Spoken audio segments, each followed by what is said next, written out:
اور جو لوگ بولتے ہیں وہ اپنے اس علاقے سے اس سرزمین سے کنیکٹ ہو جاتے ہیں، اور جب وہ لوگ اپنے کلچر اور زبان چھوڑ جاتے ہیں تو وہ اپنے لوگوں سے ڈسکنیکٹ ہوتے ہیں، اس سرزمین سے ڈسکنیکٹ ہوتے ہیں.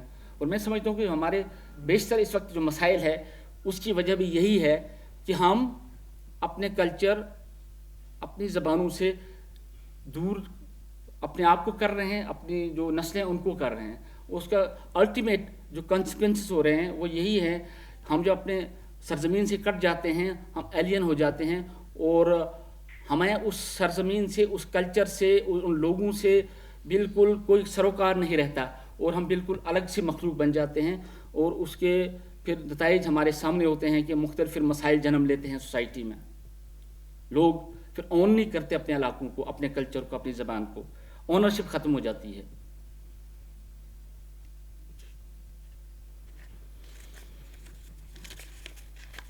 اور ہم جب اپنا کلچر اور زبان چھوڑ جاتے ہیں ہم میں کہتا ہوں ہم معلق ہو جاتے ہیں. کیونکہ اگر آپ دوسرے کا کلچر، دوسرے کی آئیڈینٹی اختیار کریں گے تو کوئی ایکسیپٹ نہیں کرے گا. مثلاً اگر میں انگلینڈ میں جا کے انگریزی بولتا ہوں، بہت اچھی انگریزی بولوں، لیکن وہ کبھی بھی مجھے اپنی اس قومیت میں شامل نہیں کرے گا. تو اسی وجہ سے ضروری ہوتا ہے کہ ہم اپنے علاقے سے، اپنے کلچر سے، اپنی زبانوں سے ویل کنیکٹڈ رہیں. اور دوسری بات جو اہم ہے زبانوں کے حوالے سے، کلچرز کے حوالے سے، ڈائیورسٹی. جتنی بھی زیادہ زبانیں ہوتی ہیں، جس طرح آپ دیکھیں کہ ہر دو لوگ ایک جیسے نہیں ہوتے، اسی طرح ایک باغ میں اگر پھول ایک ہی طرح کے ہوں تو ان میں اتنی اٹریکشن نہیں ہوتی. اگر وہاں پہ مختلف ڈائیورس قسم کلرز کے فلاورز پھول ہوں تو ان میں زیادہ وہ بہتر نظر آتے ہیں. اسی طرح ڈائیورسٹی کو کہا جاتا ہے ایسنس آف لائف. تو زیادہ زبانیں وہ ڈائیورسٹی میں اضافہ کرتی ہیں اور اس ڈائیورسٹی بڑھاتی ہیں، تنوع بڑھاتی ہیں. اس کا فائدہ کیا ہوتا ہے؟ میں اگر یہ سمجھوں کہ ایک ہی زبان ہونی چاہیے، سب ایک زبان بولیں، تو اس کا کنسیکوینس اس کے یہ ہوں گے کہ ہم انٹالرنٹ ہو جائیں گے. ہم دوسری کی زبان، دوسرے کلچر کو دیکھنا، سننا ایکسیپٹ نہیں کریں گے. اگر میں یہ سمجھوں کہ میری زبان اتنی اہم ہے جتنی دوسرے کی ہے، اس کو بھی آگے بڑھنا چاہیے، تو مجھ میں ایک ایٹیٹیوڈ پیدا ہو جائے گا دوسرے کو ایکسیپٹ کرنے کا، ٹالرنس ڈیولپ ہو جائے گی، اور ایک صحت مند معاشرہ پروان چڑھے گا. کبھی ایسا نہیں ہوتا کہ ہم ایک ہی قسم کی تھاٹ، ایک ہی طرح کی تھاٹ، ایک ہی طرح کی زبان بولیں، ایک ہی طرح سے چلیں، ایک ہی طرح سے بیہیو کریں. تو ڈائیورسٹی کو پروموٹ کرنے کے لیے بھی ضروری ہے کہ ہم ڈائیورس کلچرز کو پروموٹ کریں، ان کو کنٹینیو کریں، اور زبانوں کو بھی. ہمارے ہاں اگر ہم دیکھتے ہیں تو یہاں پہ بات ہوئی شعراء کی، ادب کی، تو جب آپ کی اپنی زبان میں کوئی شعر ہوتا ہے، جو کوئی ادبی تخلیق ہوتی ہے، تو زیادہ آپ کے قریب آ جاتی ہے، اس کو آپ موو ہو جاتے ہیں، افیکٹ کرتی ہے.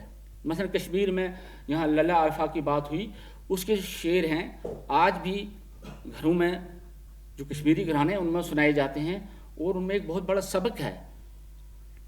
یعنی وہ ان کی جو شاعری ہے آج بھی جب ہم سنتے ہیں تو وہ دیکھتے ہیں کہ ان کی شاعری میں اس طرح کی چیزیں ہیں کہ مسلمان اس کو، آج کل تو ہم ہر دوسرے کو اسلام سے خارج کر دیتے ہیں، لیکن وہ واحد شاعرہ تھی جس کو ہندو جو برہمن جو ہے نا وہ برہمن سمجھتا ہے، ہندو سمجھتا ہے، مسلمان اس کو مسلمان سمجھتا ہے، کیونکہ اس کے تھاٹس جو تھے، اس کی تعلیم جو تھی وہ کسی بھی فرقے اس سے اوپر تھی. یعنی وہ ہر ایک کو درس جو دیتی تھی اس کی تعلیمات میں وہ ایکسیپٹنس، ٹالرنس اور مذہبی رواداری کا تھا.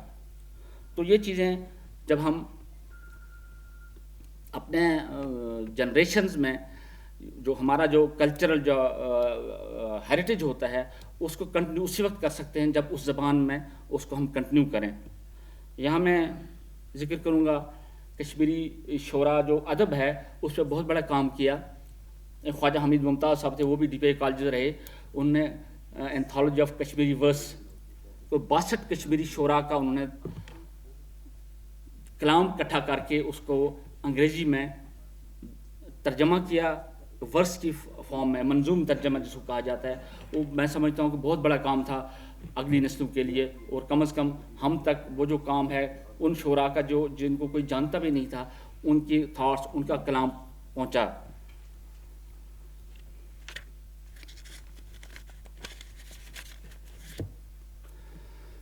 تو آخر میں زیادہ وقت نہیں لینا چاہوں گا.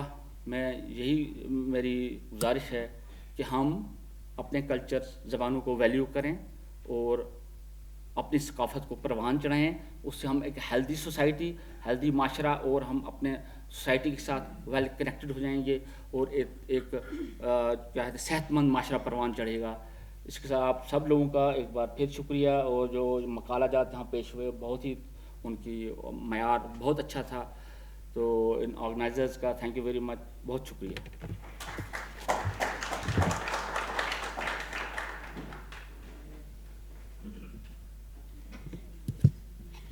آج کی اس